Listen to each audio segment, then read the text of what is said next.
You had a bad start. One mistake looks like game over. Your first army is gone, workers with it, and the opponent is already moving again. Is it over? It feels like it. Their next group arrives before replacements gather, so the rush never seems to end. Don't rebuild the same response and lose twice. We'll diagnose the deficit, choose what survives, and decide whether you have a playable plan. A bad fight and a lost game are different states. From that loss, ask what can kill you next and what damage lasts. Maybe the first force is gone, but income still works. Maybe production is exposed, or an objective timer is about to run out. A damaged position is evidence. It is not a diagnosis. My instinct says I'm behind everywhere. How do I separate damage from, panic? Name what still works and what can end the game next. The common mistake is treating behind as one number. So I ask what the damage lets them do next. It compounds only when it buys another unanswered action. Once the deficit is named, walk me through the mechanism. How do a few damaged survivors become a stronger second attack without winning again? Take a concrete case. 4 raiders survive the opening fight beside your worker line. While you rebuild 4 defenders, those survivors keep workers off resources, and the attacker starts 2 reinforcements. Those 2 arrive while your first replacement is still finishing, so 6 attackers meet a defense arriving 1 unit at a time. The opening win kept workers idle and brought fresh attackers in before the defense was whole. that action gap is what I'm calling tempo here. Getting useful actions while the other player is forced to rebuild or respond. So you do not need to catch up everywhere. You need to break the sequence. That's it. The sequence is the live conversion from one advantage into the next one. Stop the denial, force a defensive spend, or make the follow-up attack turn around. That's a relief. I don't need an even game yet. I need one action that makes them stop and look at me. So an early rush is also a commitment. What did the attacker actually commit? It proves they spent on pressure. Whether that also cost economy, technology, or map access depends on the game and build, so don't assume. What do I inspect? Inspect the push itself. Are its units damaged, and how far away are reinforcements? Then check what's sending that force left exposed at home. In StarCraft 2, when the fight is at the defender's base, fresh defenders usually have the shorter trip. Hold on. The rush itself can create a chance to recover? It can, if that push failed to create lasting damage. Compare what they broke with what they can threaten next, not with how frightening the attack looked. So don't relax because it stopped. Check whether they can convert it again before your complete response exists.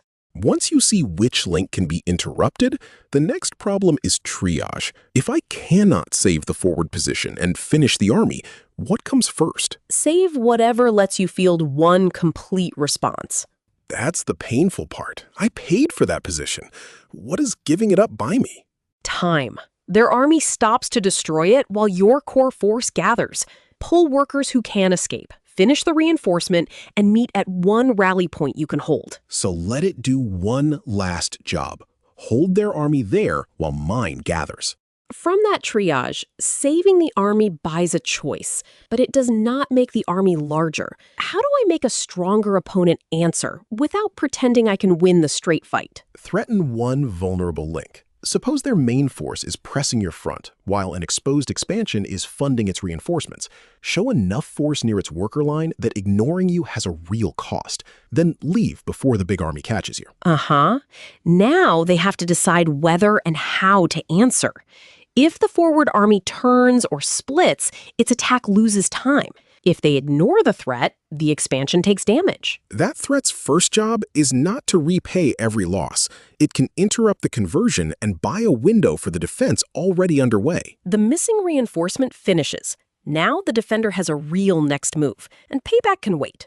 After the threat forces a response and the reinforcement finishes, do I take the rematch? First ask what condition changed. Don't replay the losing engagement with fewer units. Say the initial engagement began while 2 defenders were still in production.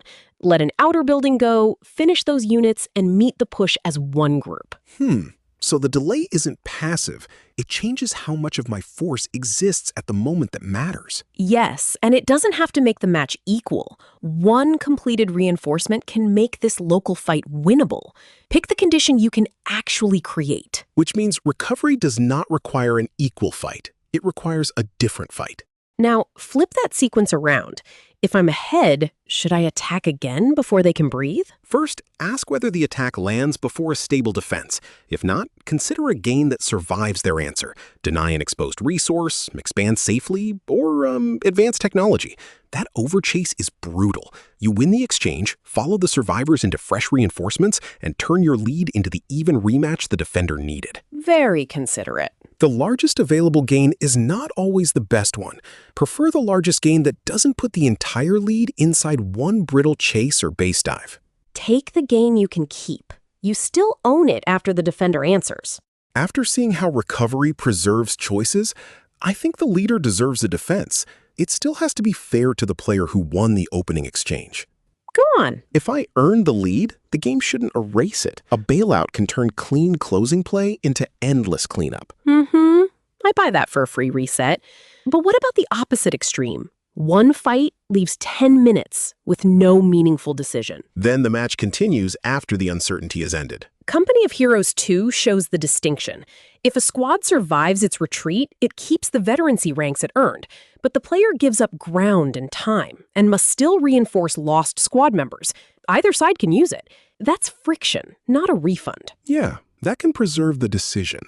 Too much rescue can erase the consequence of the lead, while too little friction can leave cleanup after the meaningful choices are gone. So the leader gets an advantage, not a free ending. The player behind gets a difficult plan, not the old state back. Then when is it actually over? The official Age of Empires guide offers a useful test. Score can mislead, and a player who is behind should look for an accomplishable plan. In our terms, that plan might use surviving forces, production, resources, or an objective you can still contest. If no accomplishable plan remains, resignation may make sense. That's guidance, not a formula. The official sources are linked in the description. Then our three states are behind with an executable plan, desperate and needing an opponent mistake, or finished with no plausible action left. If you're behind, can you preserve one complete force or threaten one target that makes them answer? If either gives you a real sequence of actions, play it. If no workable route remains, ending the match is reasonable. Ahead, ask which gain survives their response. Take that gain. Next time, does more APM mean more skill or just more spam? Thanks for listening to Learning Podcasts.